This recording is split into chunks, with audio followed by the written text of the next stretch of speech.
Recording start.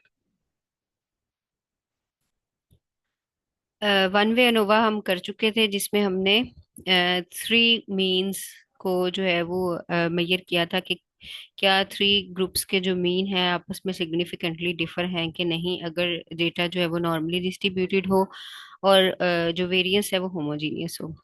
Next हम चलते हैं कि अगर डेटा जो है वो नॉर्मली डिस्ट्रीब्यूटेड नहीं होता है या वेरिएंस जो है वो इक्वल नहीं होते हमारे सब ग्रुप्स के, तो फिर जो है जिस जो टेस्ट हम अप्लाई करते हैं वो वन वे अनोवा नहीं होगा बल्कि क्रिस्कस वेलिस टेस्ट होगा।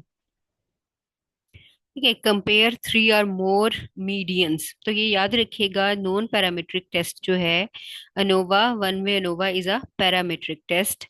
क्रुस्कस Wallis is a non parametric test, जो इसका अनदर वर्जन है अगर डेटा नॉर्मली डिस्ट्रीब्यूटेड नहीं होता या वेरिएंस इक्वल नहीं होते, तो क्रुस्कस वेलिस टेस्ट अप्लाई किया जाता है और इसमें हम कंपैरिजन करते हैं मीडियंस का।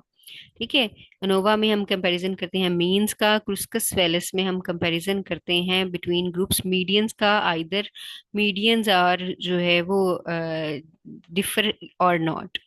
ठीक है, you can see in the next slide, this is ANOVA. ANOVA में हम थ्री ग्रुप्स के मीन्स का कंपैरिजन करते हैं। हमने रॉ डेटा लिया, इसका जो है वो मीन का कंपैरिजन किया जाता है और इसकी जो है वो डेटा डिस्पर्जन का कंपैरिजन किया जाता है। क्रुस्कस वेलिस टेस्ट में हम मीडियन को कंपेयर करते हैं और इसके साथ साथ क्रुस्कस वेलिस टेस्ट करता क्या है, ये रैंकिंग कर देता है डेटा की।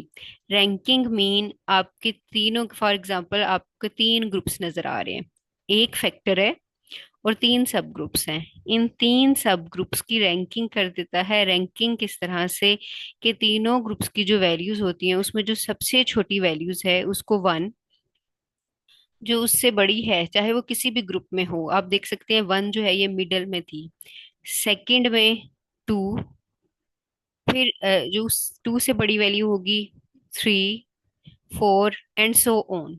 तो यहाँ पे टोटल जो है वो 18 वैल्यूज हैं, तो उनको देयर नंबर्स के हिसाब से असेंडिंग ऑर्डर में रैंक कर देता है। इसको रैंकिंग सेट भी कहा जाता है और मेजर क्या करता है, मीडियंस को। तो अब हम क्या करने जा रहे हैं, हम क्रुस्कस वेलिस टेस्ट जो है वो परफॉर्म करने जा रहे हैं मिनी टैब में और ग्राफपैड प्रिज्म में। पहले मैं मिनी टैब में परफॉर्म करूंगी, आपको डेटा जो है वो दिखाती हूँ। I am sharing you the slide.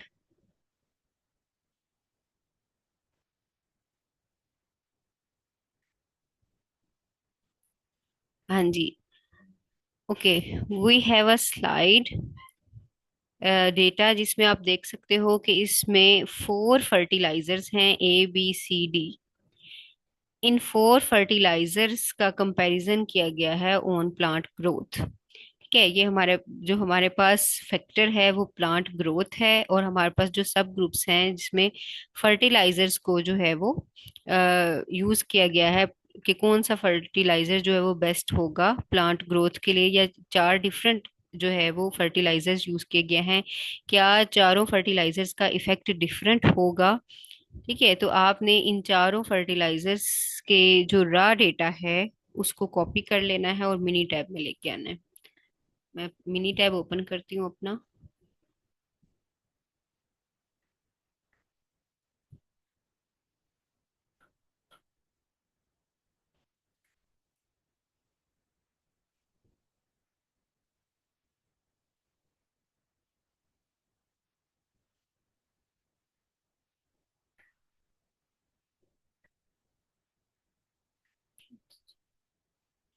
Mini tab open हो चुका है और इसमें मैं डेटा पेस्ट कर रही हूँ। आपको मिनी टैब की फाइल शो हो रही है?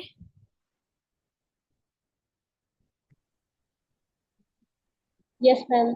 ओके, ओके जी, अब यहाँ पे हमारे पास अनोवा या कब लगाते हैं, जब डेटा नॉर्मली डिस्ट्रीब्यूटेड हो। यहाँ पे अगर डेटा नॉर्मली डिस्ट्रीब्यूटेड नहीं होगा तो हम क्रुस्कस वेलिस टेस्ट लगाते हैं। अब मैं यहाँ पे दोबारा से नॉर्मेलिटी टेस्ट और जो है वो होमोजीने जो है वो जीनियस ऑफ वेरियंस के वेरियंस इक्वल है या नहीं, उसको नहीं लगा रही, ये आप लोग खुद कीजिएगा। मैं डायरेक्ट यहाँ पे क्रुस्कस वेलिस टेस्ट अप्लाई करने जा रही हूँ। तो आप अपना डेटा कॉपी पेस्ट कर लें, उसके बाद जैसा कि जिस तरह से हमने अनोवा के लिए फैक्टर्स बनाए थे और फैक्टर लेवल्स बनाए थे, सेम इसी तरह से हम क्रुस्कस वेलिस टेस्ट के लिए भी फैक्टर्स बनाएंगे। तो हम दो कॉलम बना लेंगे, एक फैक्टर का और दूसरा रिस्पॉन्स का।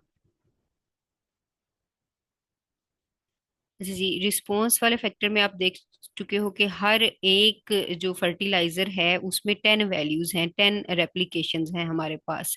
तो इसको मैं रिस्पॉन्स कॉलम में डायरेक्टली कॉपी पेस्ट करने जा रही हूँ, वही कमांड यूज करते हुए, स्टैक वाली, डेटा स्टैक कॉलम्स, फर्टिलाइजर्स को सबको आपने कॉपी पेस्ट किया, कॉलम ऑफ करंट वर्कशीट, इसमें हम जो है वो रिस्पॉन्स ऐड कर देंगे। ओके, तो ये आप देख सकते हो सारे का सारा डेटा हमारा कॉपी पेस्ट हो चुका है रिस्पॉन्स में। अब हमने फैक्टर्स को जो है वो कोडिंग करनी है। फर्टिलाइजर ए के लिए मैं कोडिंग करूंगी 1, 1 से 10 तक मेरे पास वैल्यूज हैं फर्टिलाइजर ए की। फर्टिलाइजर बी की वैल्यूज हैं 11 से लेके 20 तक। फर्टिलाइजर सी, जिसको मैं कोड कर रही हूँ 3 से, इसकी हैं 21 से लेके 30 तक। और फर्टिलाइजर डी की हैं हमारे पास 31 से लेके 40 तक। We have 4 sub groups and 1 variable, effect of fertilizers on plant growth.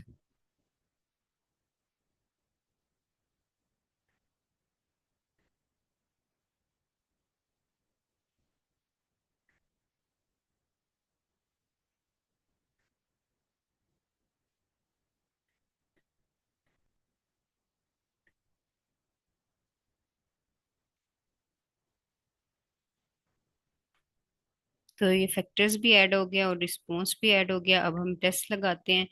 तो आपने सेम उसी तरह से स्टैट में जाना है। स्टैट में जाने के बाद आपने नॉन पैरामीट्रिक टेस्ट में जाना है। नॉन पैरामीट्रिक टेस्ट में आपने बिल्कुल मेंस विटनी के नीचे क्रुस्कस वेलिस टेस्ट जो है वो हमने सिलेक्ट करना है। इसमें रिस्पॉन्स के कॉलम में रिस्पॉन्स ऐड कर देना है और फैक्टर्स के कॉलम में जो कोडिंग हमने की है उसको ऐड कर देना है, एंड ओके। हाँ जी, अब रिजल्ट्स वाली विंडो में आ जाए हम लोग।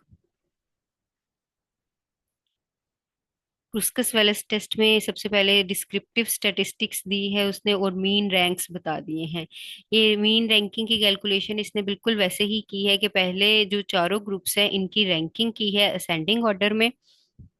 फिर इसके बाद रैंकिंग के बाद जो बाकी सारे जो डिफरेंट सब ग्रुप्स थे उनकी रैंकिंग के साथ उसको सम लेके उसका मीन ले लिया। ठीक है, तो इसकी आपको जरूरत नहीं है।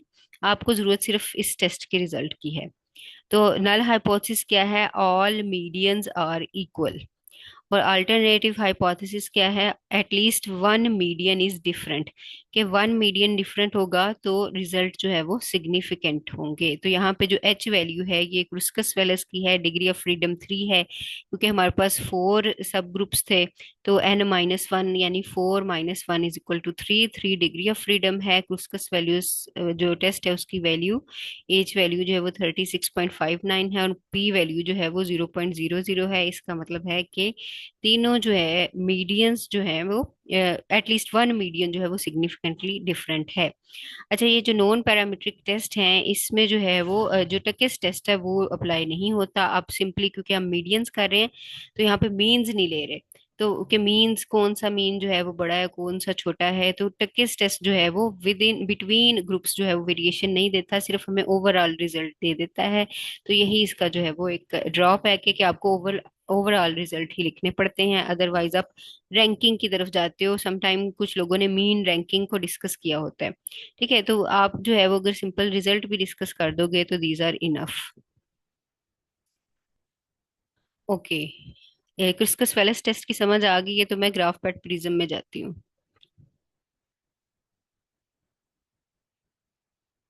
हाँ जी, किसी का कोई क्वेश्चन है यहाँ पे तो पूछ सकते हैं।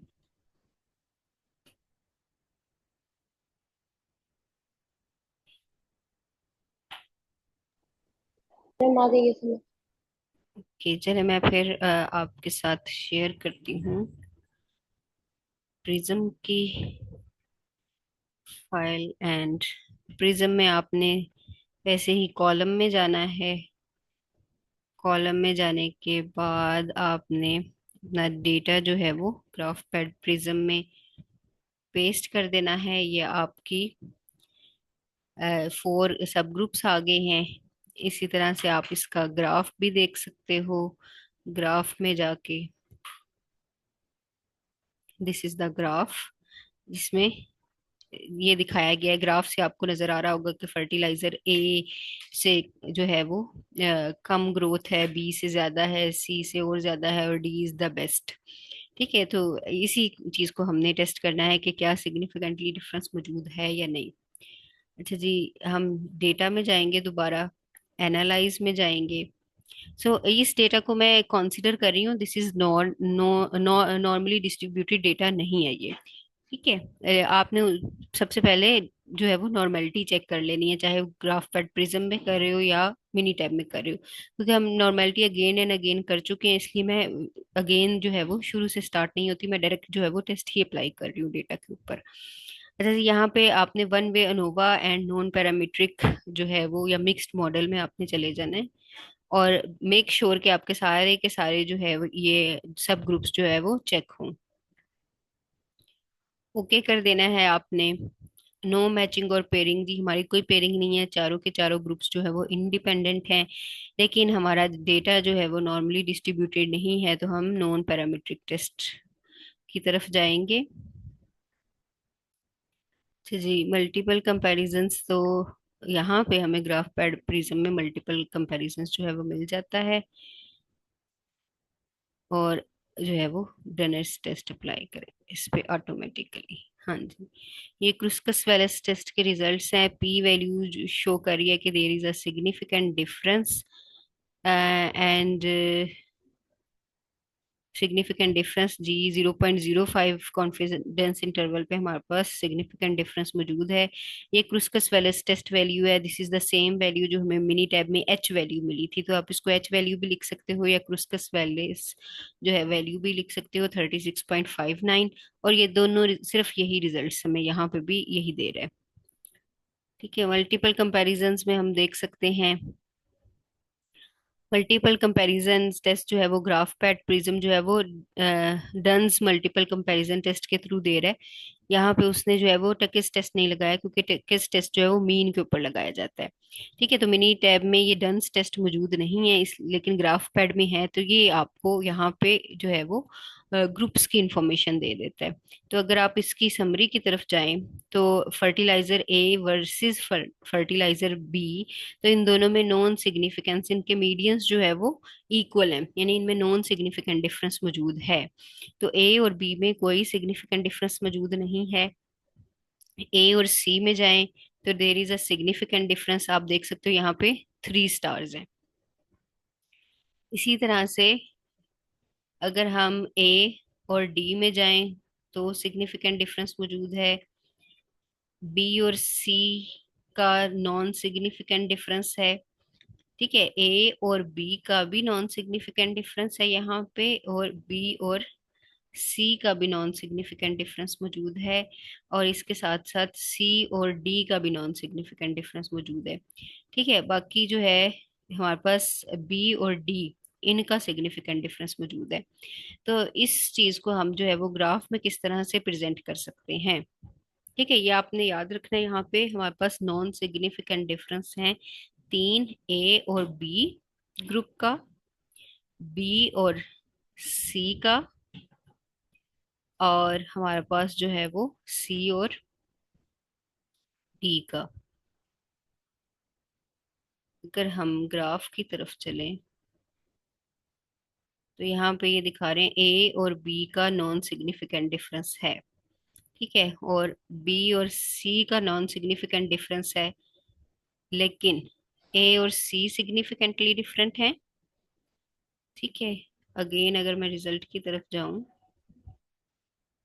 सिग्निफिकेंट डिफरेंस है ए और सी का, ए और डी का,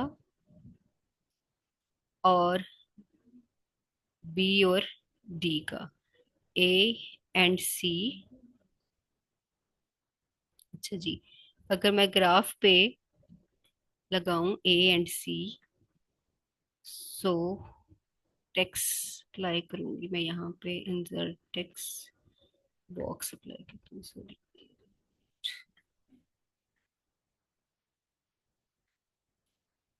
यहाँ पे अगर मैं एक स्टार से शो करूं, इसका कलर, वाटर कलर को वाइट कर दूं, हमारे पास एक स्टार आ जाता है। तो हमारे पास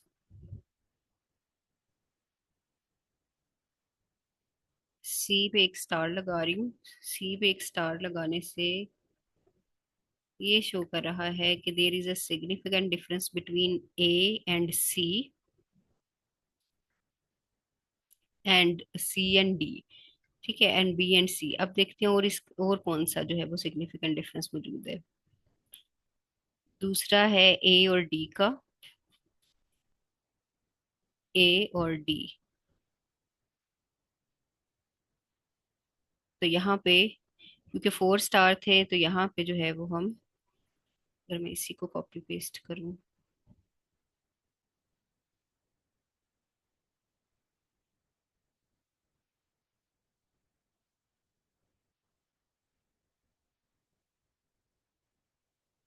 एंड एड 2 स्टार्स। ठीक है,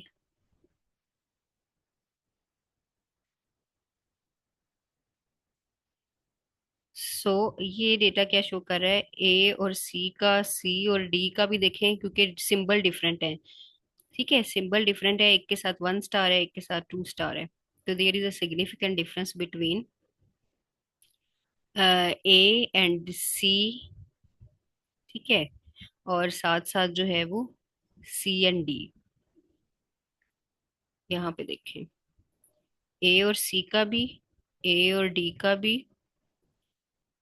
बी और डी का भी, बी और डी का भी ये देखें सिग्निफिकेंट डिफरेंस मौजूद है। तो ए और बी का सिग्निफिकेंट डिफरेंस मौजूद नहीं था, तो यहाँ पे जो है वो कोई भी सिंबल नहीं है। तो ये जो है वो सिंपली आप डिफरेंट स्टार्स लगा के ये शो कर सकते हो। तो ये इस तरह से आप डेटा डिपिक्ट कर सकते हो ग्राफपैड प्रिज्म में। ये हमारा क्रुस्कस वेलिस टेस्ट था। यहाँ पे कोई क्वेश्चन है तो पूछ सकते हैं। मैम, ये सी और डी में तो नॉन सिग्निफिकेंट डिफरेंस है ना, तो फिर यहाँ पर 1 स्टार और 2 स्टार ये क्या इंडिकेट इनके अंदर डिफरेंस इंडिकेट नहीं करेंगे? सी एंड डी में नॉन सिग्निफिकेंट है, यस मैम। तो यहाँ पे भी हम 2 स्टार लगा देंगे फिर। अच्छा, ये इस पे मैंने गौर नहीं किया था, फिर यहाँ पे भी हम 2 स्टार लगा देंगे, या दोनों पे 1 लगा सकते हैं।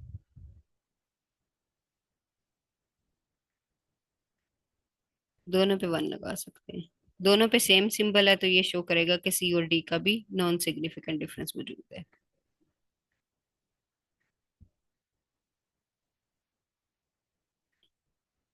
ये देखें। ठीक है, तो आपने सिंपली जो है वो, यही बात है कि same symbols non significant difference, कोई सिंबल नहीं है तो इसका मतलब है कि नॉन सिग्निफिकेंट डिफरेंस है। अगर डिफरेंट सिंबल्स हैं तो इसका मतलब है सिग्निफिकेंट डिफरेंस मौजूद है। तो इसमें आपने वर्ड जो है वो मीडियन का यूज करना है, आपने मीन का वर्ड यूज नहीं करना। तो ये सिर्फ एक नॉन पैरामीट्रिक फॉर्म है अनोवा की। ठीक हो गया।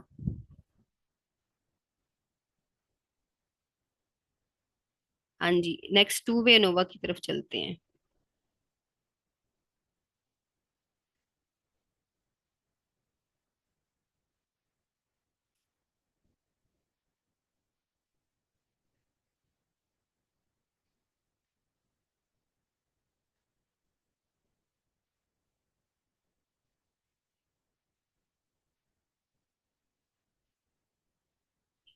हाँ जी, स्लाइड शो हो रही है आप लोगों को? Yes ma'am. Yes ma'am. Okay, slides में आप देख सकते हो, we have one factor variable, response variables. ठीक है, ये वन वे अनोवा के लिए स्टार्ट में दिखाई गई है कि अगर आपके पास वन फैक्टर हो, वन वेरिएबल हो और उसका रिस्पॉन्स हो, ठीक है, तो देन आपका वन वे अनोवा लगेगा। जब आपके पास 2 फैक्टर्स हों, दो वेरिएबल्स हों और एक ही रिस्पॉन्स हो। ठीक है, रिस्पॉन्स एक ही हो, डिपेंडेंट वेरिएबल एक ही हो, इंडिपेंडेंट जो है वो आपके पास दो हों, चाहे वो जो है वो क्वालिटेटिव हो चाहे क्वांटिटेटिव हो। ठीक है, फैक्टर्स आपके पास दो हों और डिपेंडेंट जो है वो क्वांटिटेटिव रिस्पॉन्स हो, तो आपके पास टू वे एनोवा लगेगा। इसकी मैं आपको एग्जांपल दिखाती हूँ, एक का हमने ग्राफ भी बनाया था, दिस वन। आपको एक्सेल शीट शो हाँ जी, एक्सेल की शीट नजर आ रही है आप लोगों को?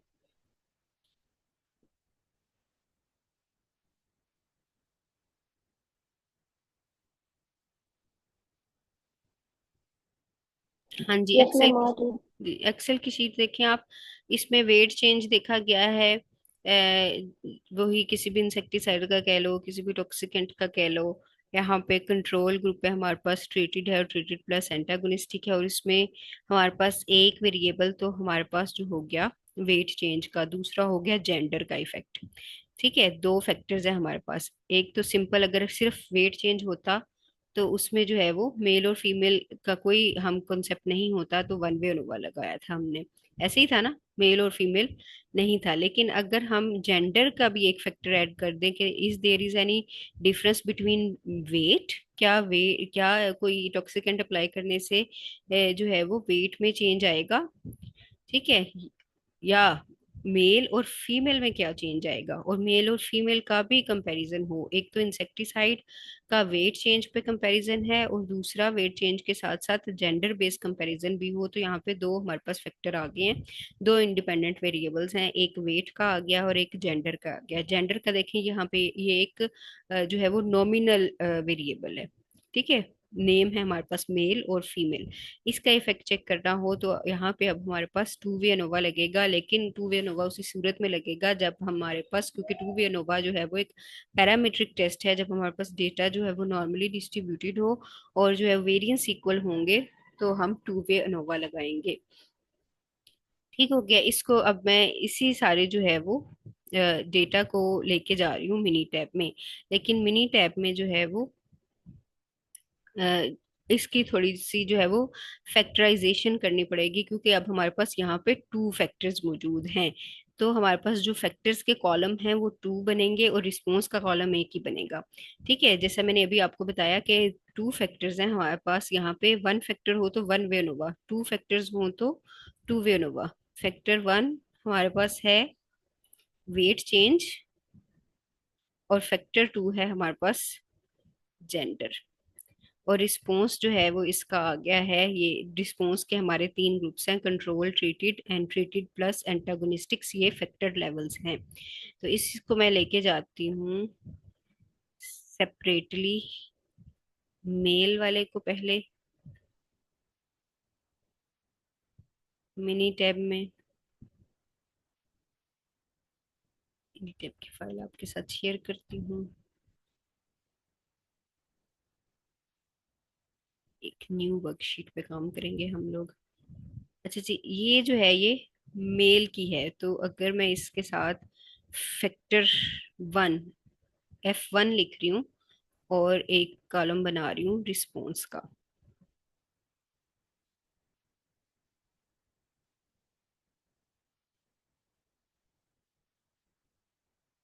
और ये हमारा आ गया factor to.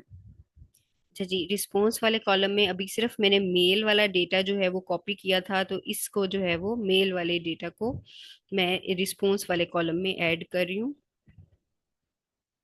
Data stock column plus treated को मैं रिस्पॉन्स वाले कॉलम में डाल रही हूँ, तो ये चला गया। अच्छा जी, मेरे पास यहाँ पे सिक्स सिक्स वैल्यूज हैं, तो फैक्टर वन की जो वेट है मैं उसकी कोडिंग करूंगी यहाँ पे। One one one, six time to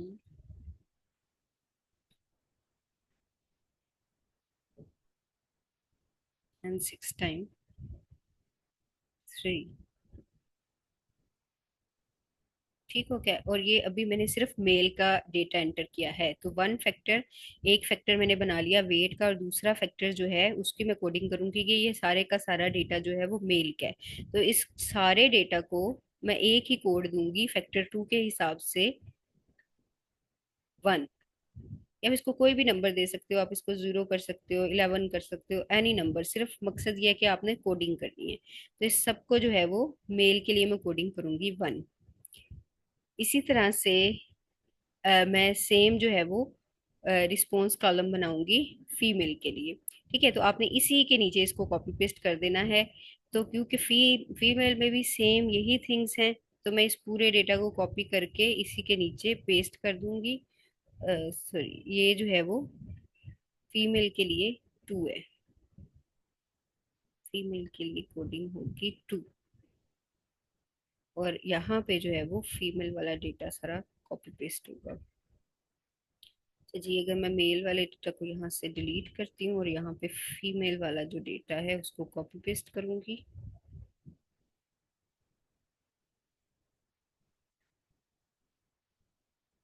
इसी तरह से एक सेपरेट कॉलम में इसकी स्टैकिंग कर लेती हूँ इकट्ठी, फिर इसको इकट्ठा ही कॉपी पेस्ट नीचे कर दूंगी। Stack columns street plus enter stacks, और इसको मैं और वाले कॉलम में कॉपी पेस्ट करूंगी, और यहीं से उठा के मैं बिलो मेल इसको कॉपी पेस्ट कर दूंगी। इस तरह से आप जो है बाकी सारा बेशक डिलीट कर दें। ये अब आपका एक्चुअल डेटा जो है वो ट्रांसफॉर्म हो चुका है। मुझे यहाँ तक बताएं, यहाँ तक आपको समझ आइए कि डेटा आपने टू वे नोवा के लिए कैसे एंटर करना है। This is very very important, क्योंकि जब तक आप फैक्टराइजेशन सही नहीं करोगे उस टाइम तक आपका एनालिसिस सही नहीं होगा। ठीक है, आपने पहले फैक्टर वन फिल कर लेना है, उसी के नीचे जो है वो फैक्टर टू, और फिर इसी तरह से वन कोडिंग मेल के लिए और वन कोडिंग फीमेल के लिए, और उसके साथ एक ही रिस्पॉन्स है। अब यहाँ पे आप देख सकते हो कि हमारे पास टू फैक्टर्स हैं, टू इंडिपेंडेंट फैक्टर्स हैं, एक हमारे पास क्वांटिटेटिव है, एक क्वालिटेटिव है। और रिस्पॉन्स जो है ये हमेशा क्वांटिटेटिव होगा। ठीक है, अनोवा क्वांटिटेटिव डेटा पे जो है वो अप्लाई होता है। तो यहाँ तक मैं आपका डेटा एंट्री सीख चुके हो, तो अभी टाइम खत्म हो रहा है, तो नेक्स्ट क्लास को ज्वाइन करो। वहां पे मैं आपको टेस्ट अप्लाई करना सिखाती हूँ कि टू वे नोवा जो है वो हम किस तरह से परफॉर्म करते हैं मिनी टैब में। ओके, नेक्स्ट क्लास आपने ज्वाइन करनी है।